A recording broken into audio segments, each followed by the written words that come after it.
different ways we finance housing. Today we have with us some great speakers. We have Gene Diaz of the St. Joseph Community Land Trust, the Executive Director.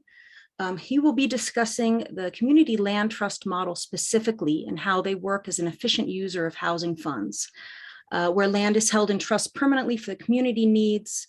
And then it's the community that enters into long-term renewable leases with homeowners instead of traditional home sales occurring. So one model for providing affordable housing for folks in a particular community and kind of how that's blossoming and growing in their particular area. So that's great. Just a few slides on Mountain Housing Council to get you guys started. I know most of you have joined our various presentations before, but just a little bit on our mission in providing various services to our community and our various program areas that we work in. We provide a number of services, not just with housing and education, but in providing scholarships to folks. We have a Forest Futures program and campaign. We have a number of different services that we provide to our community. That's a list of our board of directors. And again, just a slide on some of our programs that we provide. The Lunch and Learn is one of our many education events that we provide to folks to learn a little bit more about housing, all the way from the basics on Housing 101 and what terms you need to learn to take advantage of some of the programs that our region is coming up with, from deed restrictions to area median income to achievable to affordable and what all of that means, to what our contractors and architects and builders and developers can do to build more fire resilient, affordable housing, given the price of construction materials. So if anyone ever has ideas, of course, for more Lunch and Learn series, please do get in touch with us, because we're always looking for various topics that we can provide to the community to get them up to speed and in the know-how when it comes to housing. So just a few of our program areas. So with that, I'm going to go ahead and turn things over to Gene to talk a little bit about St. Joseph Community Land Trust and kind of the land trust model specifically and how it works for you guys. All right, thank you. I'm just looking for my PowerPoint presentation. I don't know where it went. Oh, there it is.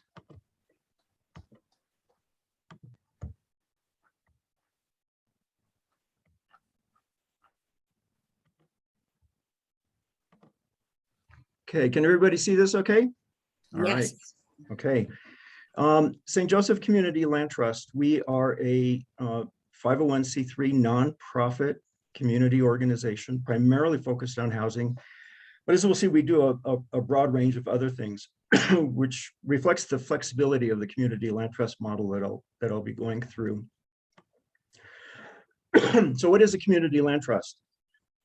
It's very flexible, and it's tailored to the needs of the community. It's typically a nonprofit, but it can be set up many different ways. We are an independent 501c3. They can be a subsidiary of a community foundation, such as the Community Foundation of Northern Nevada, a subsidiary of another nonprofit, or even created by a government entity. The Irvine Community Land Trust was created by the city of Irvine. It's a structure that allows land to be held in trust for the community. Basically, the intent is to remove that land from speculative market pressures. And the way that works is the Community Land Trust retains ownership of the land and leases the improvements subject to a 99-year renewable ground lease. It may or may not be a membership organization. St. Joseph is a membership organization, but there are several community land trusts that are not membership organizations. But despite the fact that the owners own the improvement subject to the ground lease, they're able to accumulate wealth, and we'll see how that works in just a second. I mentioned the Community Land Trust retains ownership of the land and leases through a 99-year ground lease the improvements. And that lease enables the Community Land Trust to control things like permanent affordability through the resale price restriction and the appropriate use of the buildings. One of the big problems here in the basin is there are a lot of homes that sit vacant most of the year. They aren't used as primary residences. So we have a lot of sort of opportunity cost in housing that's just not being used. We require that it be their primary residence through the ground lease. As we'll see, the Community Land Trust can also support many other activities, not just housing, or not just ownership is the sort of the basic core Community Land Trust model, but it can be rental, and I'll talk about that. Community Land Trust can sponsor small businesses as part of their projects, provide community facilities, community gardens, for example, and provide supportive services. And we'll see a couple of examples of that. So Community Land Trust, expanding affordable ownership housing, generally the 80% to 120% of AMI area. That's the basic core Community Land Trust focus. But I mentioned that Community Land Trust can also do rental. We have two projects, one existing, one underway, that will provide affordable workforce rental housing. And that's generally the 30 to 80% AMI area. There can also be programs to preserve affordable housing, acquisition rehab, assistance to home buyers to help them afford a purchase of an existing home that goes into the affordable home stock. But also supportive programs. It's not just housing, but it can be other programs depending on what the community needs. ADUs and JDUs, big topic right now. I know I've also been working with TRPA on their working group, and a lot of focus has been on ADUs and JDUs. There are community land trusts that provide assistance to homeowners that are looking to construct ADUs or JDUs as part of their property. Also, stewarding inclusionary units. There is a community land trust in the Bay Area. The only thing they do, excuse me, when a developer comes into Sonoma County, they want to develop subject to the inclusionary housing requirement. The county says, those inclusionary housing units, you go talk to the community land trust because those homes are going to go into that portfolio. And that's all they do is steward those inclusionary housing units. The benefit of that is that they provide resale. Well, first, to identify income qualified purchasers, which most market rate developers don't want to deal with. And then secondly, the reporting and the monitoring of those homes, especially as they're sold. One of the key benefits of the community land trust is stewardship. And probably the best way to focus on this, the best evidence of this, is how community land trust mortgages have fared during the severe housing crisis that we went through a few years back. This is a table of national community land trust mortgages compared to other mortgages during that period. This was taken at the fourth quarter of 2010, sort of at the peak of the housing crisis. Community land trust foreclosure proceedings and serious delinquencies is the smallest item, significantly lower than even prime mortgages. So this is a good, again, another element of the community land trust model provides efficient use of resources, grants or donations or subsidies to preserve housing over time.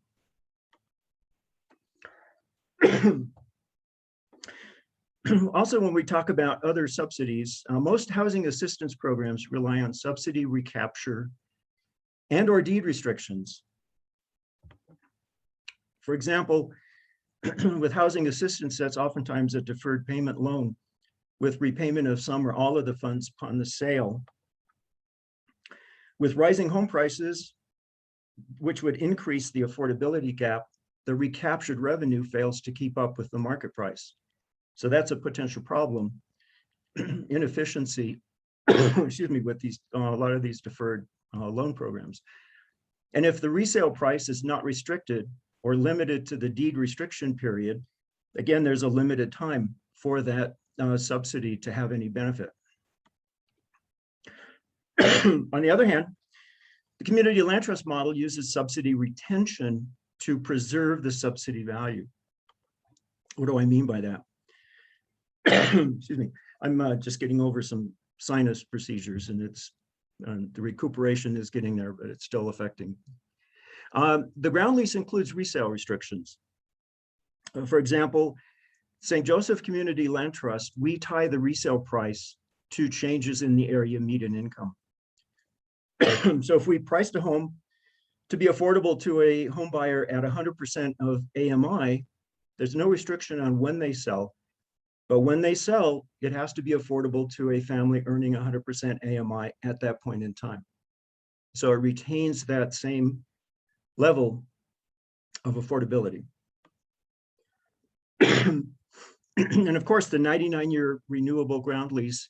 And the way that renewable works is every time that house is sold, the buyer gets a new 99-year ground lease. So that far exceeds most of any of the deed restrictions that I'm aware of. So again, the community land trust provides consistent long-term subsidy retention to make more efficient use of any subsidies or donations or grants that are used to provide the projects. And very importantly, homes are not lost to the market, which is some of the concern that we have about like some of the inclusionary housing programs, where the public agency hasn't been able to keep up with the monitoring. And sometimes those homes get lost through no fault of anybody, just title companies, brokers find a way to slip through, and that house is lost. So the community land trust and the stewardship by the community land trust sort of is a check, and managing that resale process and providing monitoring is another long-term benefit for community land trust. And that's just what I talked about here. The role in managing resale, stewarding assets, and providing monitoring for the benefit of any public agency monitoring these programs. There might be some more questions about the use of the subsidy retention and subsidy recapture models. So I've provided some resources, some links here that provide more detail in terms of comparing the two types of subsidy structures. So St. Joseph Community Land Trust, we're one example. There probably is no other community land trust that does what we do. We're, I think, the only bi-state community land trust that exists. We serve both Nevada and California. And the range of programs that we provide is tailored to what the community has said would be good for us to provide. An important role for St. Joseph in our community. So ownership, you know, as I mentioned, ownership is sort of the core community land trust mission. And we have programs that are providing expanding ownership housing, and that's primarily moderate income ownership. We also have the Tahoe program, which we haven't really been able to launch because first COVID and then the Calder fire. We just haven't been able to do our capital campaign to generate the funds that we want before we launch it. But the Tahoe program will provide funds for an income qualified home buyer to buy an existing qualified home in the Tahoe Basin. Hopefully we'll be able to get that funding up where we want it and launch that program very soon.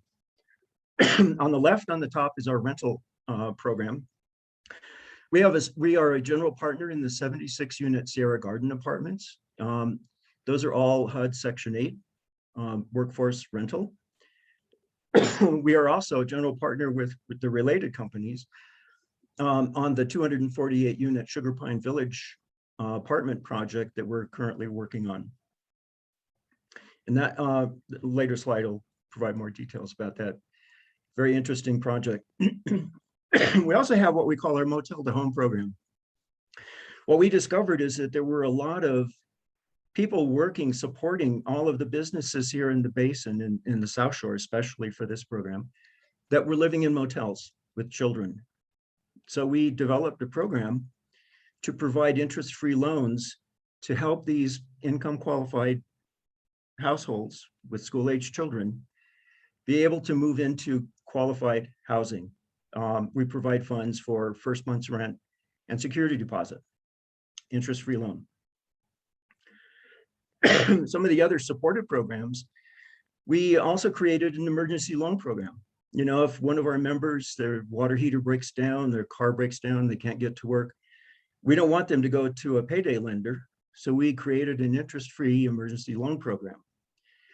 Now, we recently had an experience where, you know, with the Caldor fire, all of South Lake Tahoe was evacuated, including our low-income tenants at Sierra Garden.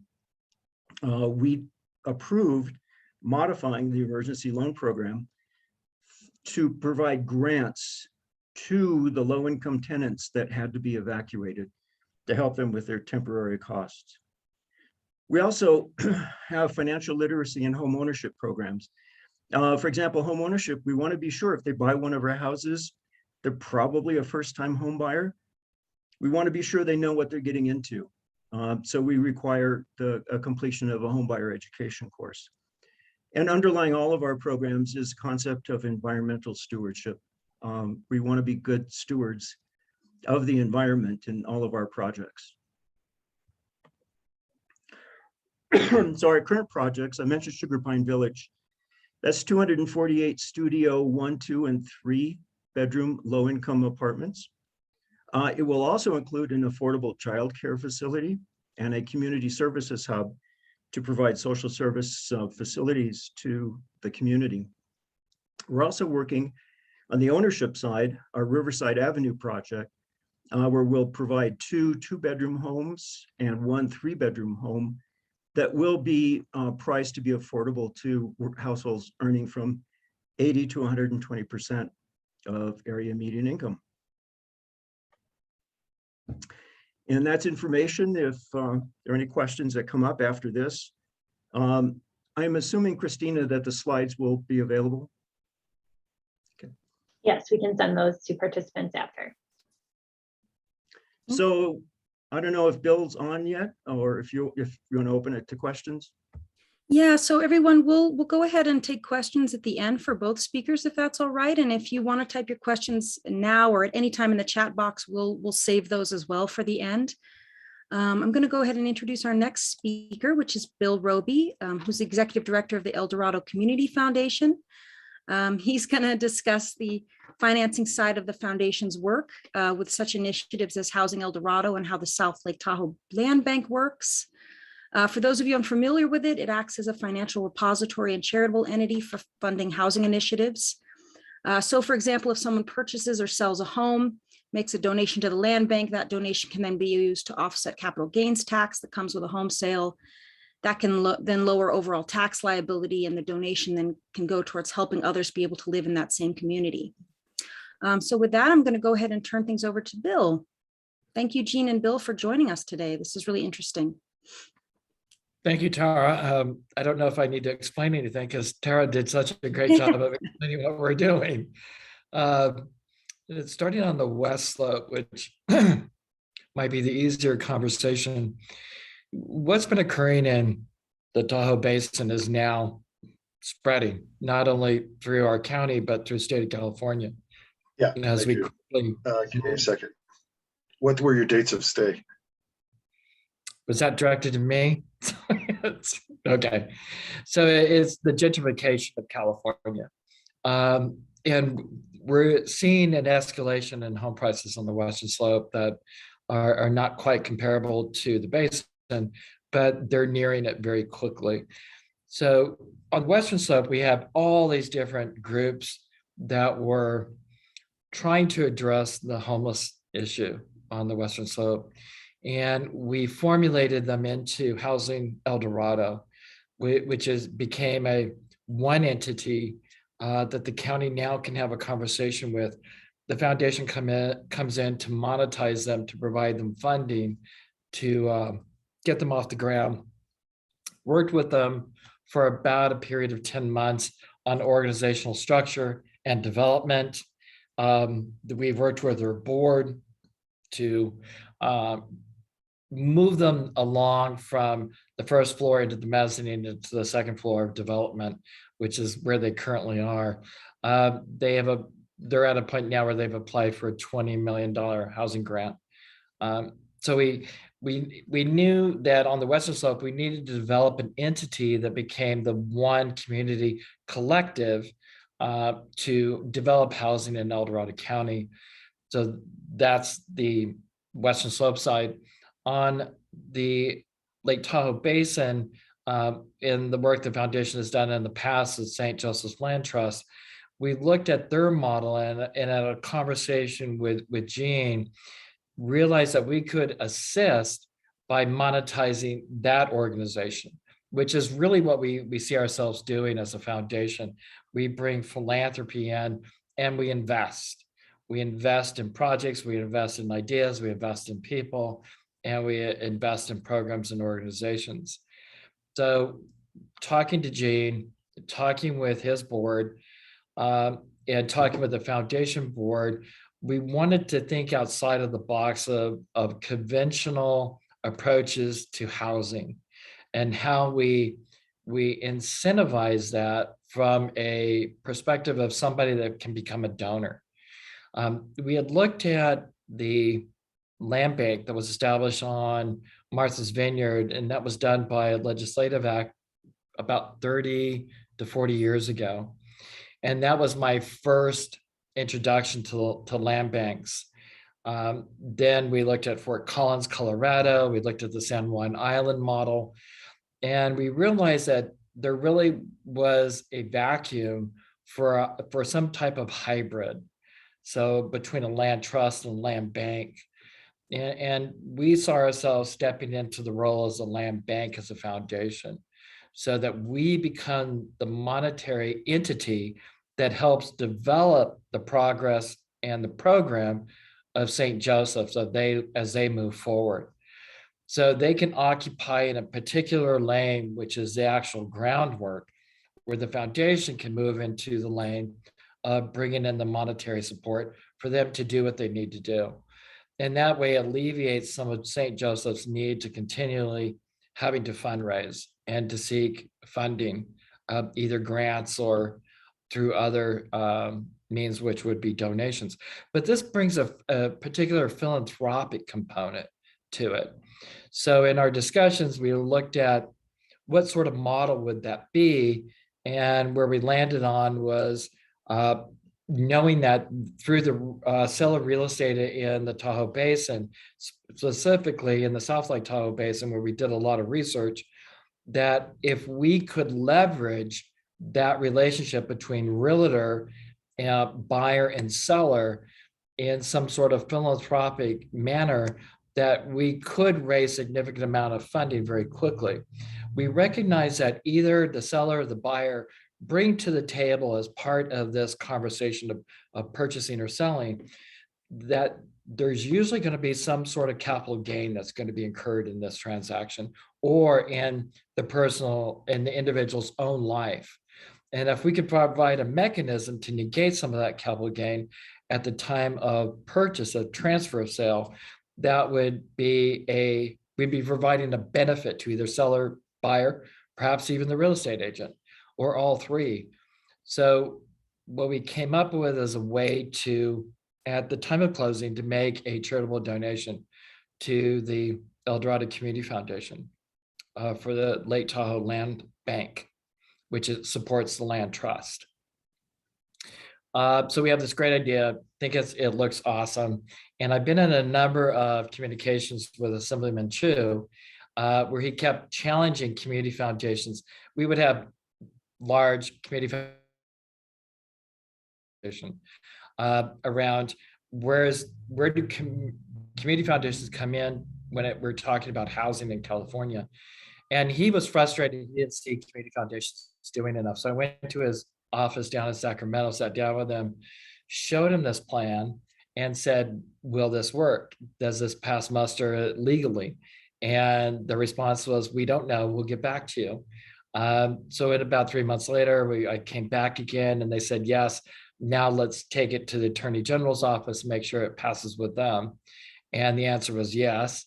And then I took it to a team of CPAs to make sure that it passed with them, and they said yes.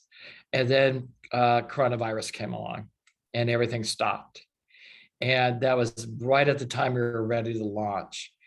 As the virus started to ebb over the summer, before the whatever the last variant was, I can't remember.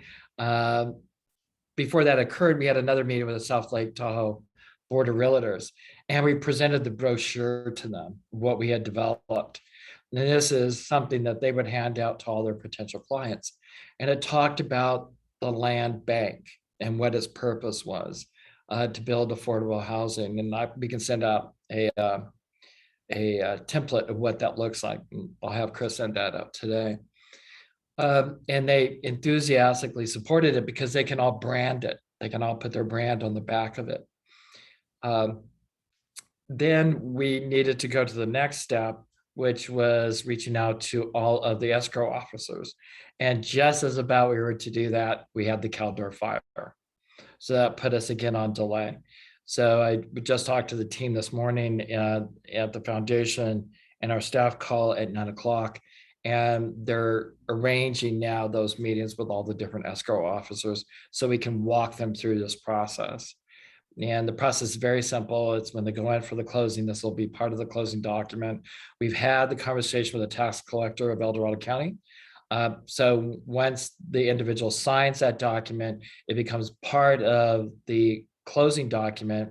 So fees would be transferred from that closing to the tax collector, the assessor's office at El Dorado County, and then transferred to the El Dorado Community Foundation. And then those assets would be made available to St. Joseph Land Trust. That's it in a nutshell. But it took a long time to get there. A lot of good work, very important work. Okay, great. Yeah, especially dealing with assembly. That was interesting. Yes. So, yes. yeah. Because from their perspective, they're losing out on income. Right. From a state perspective, they're losing out on capital gains taxes. Right. So exactly. it was an interesting conversation to have with right. them. Like, yes, we found a solution, but it's going to take money away from you. Right. And is it a model that everybody could duplicate? Because then it would be doing it in the state of California. Yeah. Yeah. Okay. Yes. Okay. Well, it's a way for the legislature to put their money where the mouth is, right? They all talk about recognizing the importance of affordable housing and being serious about finding solutions. So here's one way to at least put a dent in it. Don't stop it.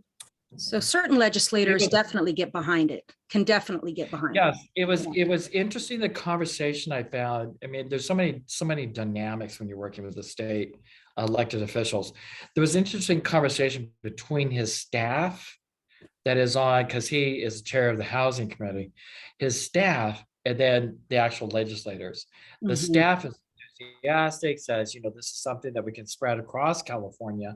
And then the legislators themselves are so much more timid in it and embracing it. And it's because there's that opposite side effect that they're looking at. Right, exactly. Well, wonderful. Okay, any questions for Jean and or Bill that folks have? Oh, here we go. We've got one from Karen. All right, so Karen has asked, is there a part of the program that encourages sellers and buyers to make a charitable donation separately from reducing capital gains, or is it only pitched as a reduction to capital gains? No, I think, thanks, Tara. It's any kind of, you can make a deduction at any time. So something we do as a community foundation is communicate back to our donor base, and this would include in the brochure that we were handing out, is a donation can be made at any time to support housing. So it's not just, so it could be that somebody receives that brochure, never goes through with purchasing a home, but they still make a contribution. Great. And Karen, this was a model that I sat down with Joanne and went over, and Joanne thought it had real good potential, bringing the funding to the table that's needed. Mhm. Right. I have a question, Jean. How have you found, what have you found in terms of homeowners' participations in entering into long-term leases with you? Have you found that folks have a lot of hesitation or questions, or have you found that they've been willing participants? What have you found as you've worked with homeowners on this program? Yeah, certainly. The concept of not owning outright land and improvements for many Californians, West Coast people, is sort of a new concept, but it's growing, it's spreading. There are probably 25 now community land trusts throughout California. So people are becoming more familiar. This is the documentation has been around for decades now. Mhm. So it's been pretty well established. And we have a process where we want to be sure that the home buyers know what they're getting into, right? So we require that they take a home buyer education course. And we actually require that they sit down with an attorney representing them to review the documentation, again, to be sure they know what they're getting into. Because for many buyers, it's a new concept, it's a new idea. Right. So I would say there is some resistance to the notion of I don't own everything. Mhm. But once they understand that they're going to be able to buy a home that they couldn't otherwise buy, at least 20% below market values, Right. that tends to overcome some of that resistance. Right. Right. Tara, there's another component here that just is starting to wrap up right now. And that is the County of El Dorado has created a conservation easement fund with a foundation. And I believe, and I know Hillary's with the foundation is on this call. I believe we're just waiting for the supervisor to sign off on it. But the purpose of it is to raise additional funding to purchase easements within El Dorado County. So what we're basically doing is purchasing development rights. Right. And taking that out of the market. And there's a certain formula the Internal Revenue Service has for what is that charitable designation of dollar amount. But it's another mechanism that I think we're going to see more of. Right. And in that way, can you kind of liken Jean's model to conservation easements? And in that way, kind of, is that how you can explain it to homeowners as something that has been around for a bit longer? Yeah, I'm not sure. I know that on Martha's Vineyard, it's very easy to describe to somebody, Right. because of the longevity of it and what its purpose is, Right. which is really a true conservation easement. And what Jean is doing is developing affordable home ownership. Right. Right. Kind of a mass scale. Okay, Yes. great. Jason has asked, with a $100,000 capital gain, how many dollars need to be donated to not pay any capital gains tax? It really depends upon that individual's AGI. So we would have to look at their AGI. So Okay. it's hard. There's always these mitigating circumstances with an individual contribution. So Mm. it's in our literature, it always says, and it says in the pre-announcement that they get, that this is a conversation you need to have with your financial advisor so Right. that you're making the right determination and the right decision-making in the charitable gift for you individually. So that really depends upon determining factors. How many children do they have? What's their adjusted AGI? All those factors are going to play into it. Right. It's really a case by case situation. Very much. Right. Great. Alex has asked whether these models could be used to acquire kind of existing housing units, for example, motels, and be used to preserve as workforce housing, as opposed to allowing those units to go back into tourism.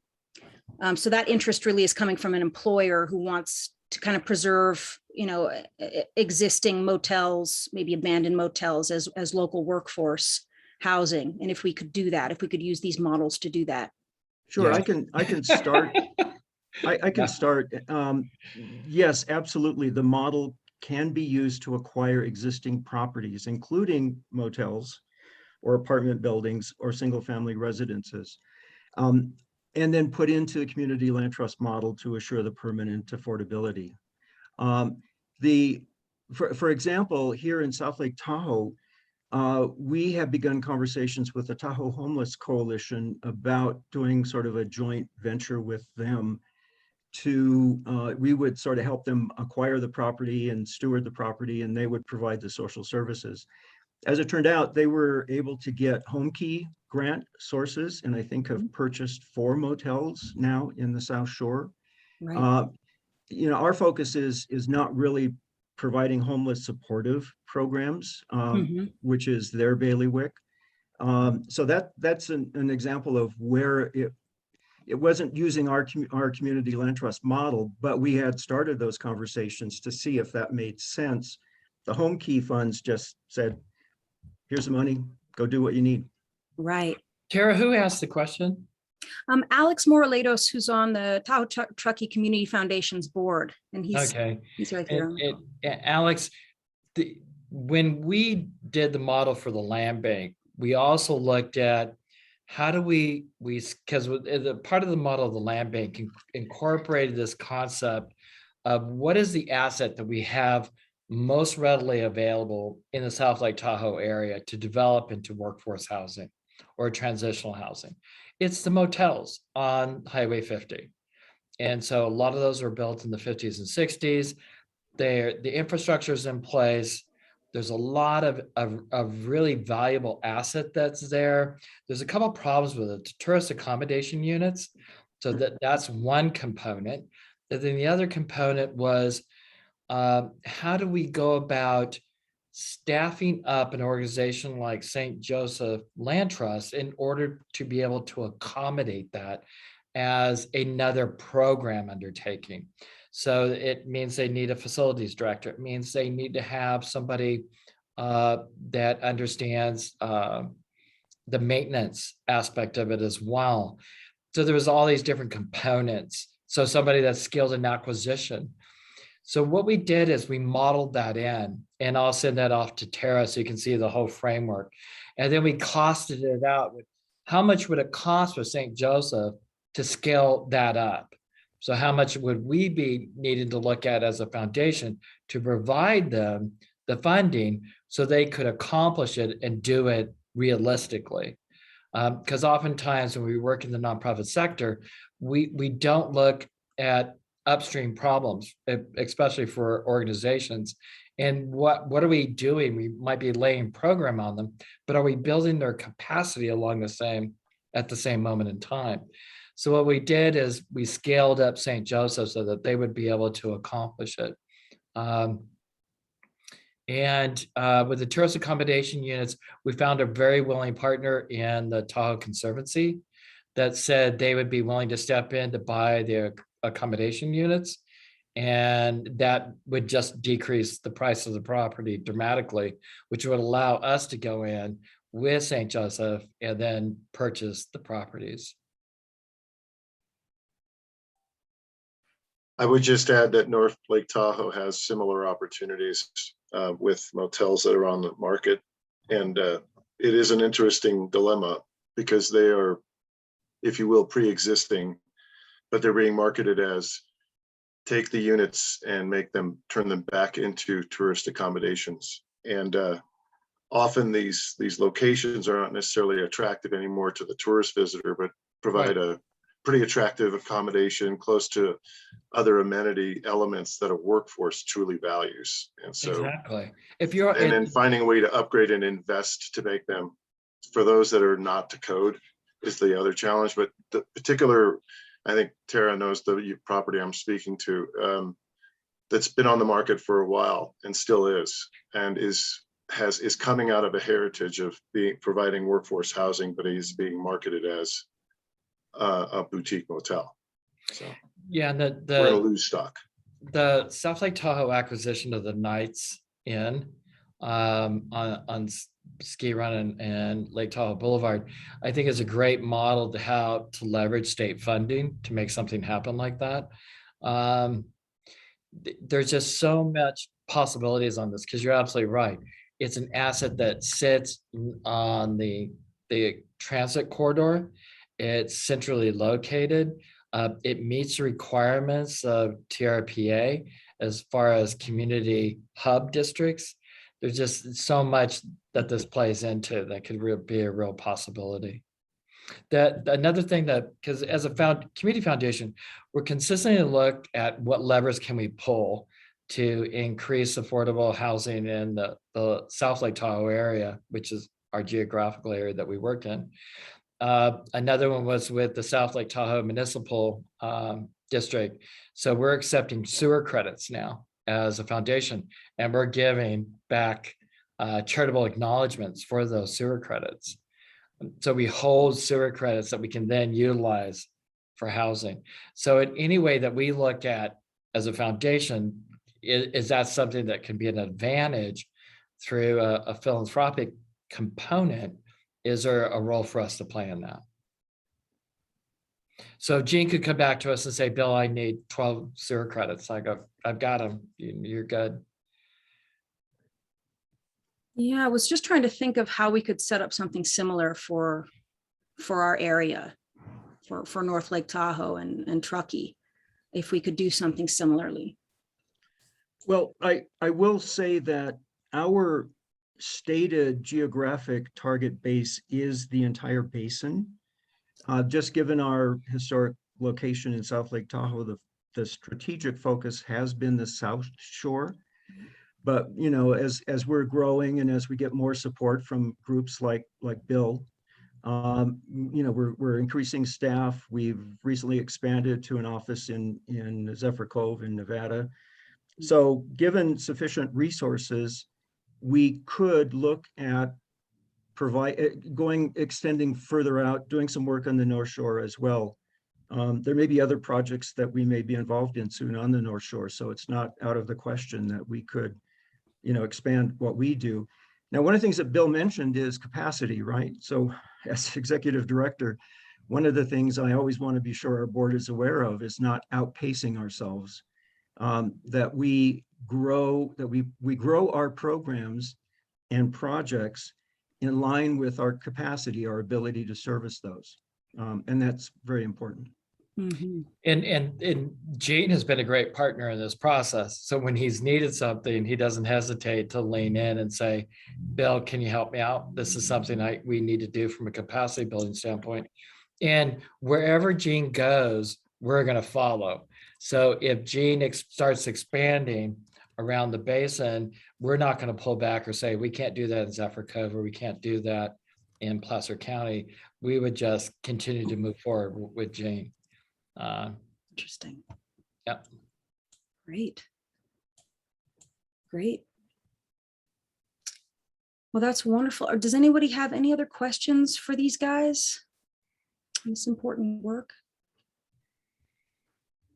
Well, if you guys are open to it, I may at some point have you come talk to our housing funders group as well, just because I know this is something that some of our local jurisdiction folks are interested in, and they couldn't necessarily be here today. So we will definitely have a recording that we'll have sent out to them to kind of further explore. But I think it would be really interesting to explore doing some of this collaborative work out on the North Lake Tahoe, Truckee area. I know we need as many tools as we can possibly get. And so, you know, if it's something that's worked, it's something we should further explore.